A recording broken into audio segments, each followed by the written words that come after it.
What's the wildest secret you've accidentally discovered about a family member?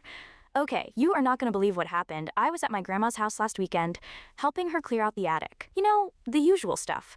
Dusty boxes, old Christmas decorations, that musty smell, but way in the back, tucked under a loose floorboard, I found this little wooden box. It was locked, but the lock was so old and rusty, I managed to jimmy it open with a screwdriver. My heart was pounding, thinking I'd found some old treasure or something.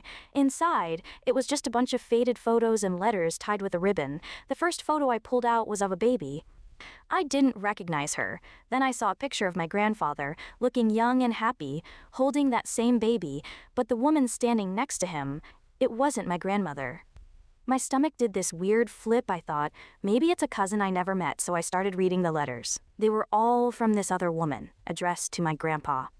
They were intense, full of love, but also so much pain. She kept asking him things like, "How is she doing? Does she ever ask about me?" And, "Please, send another picture when you can. It's all I have." My blood ran cold. It felt like I was reading something I was absolutely not supposed to see. Then I got to a letter where she mentioned a name. Charlotte. My great-aunt's name is Charlotte. She's my grandma's younger sister, the one who always seemed a little different from the rest of the family. Quieter, more reserved. I frantically dug to the bottom of the box, my hands shaking, and there it was, a hospital birth announcement. For a baby girl named Charlotte. I scanned the details, mother's name, the woman from the letters. And the father's name was my grandfather's.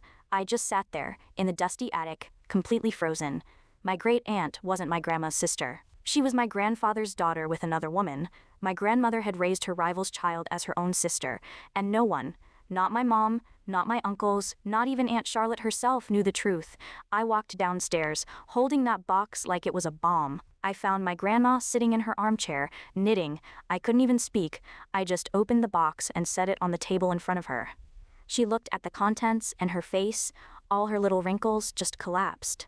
She didn't deny it. She just looked up at me, with these 60-year-old tears in her eyes, and whispered, "I loved him. And I loved her." What else was I supposed to do?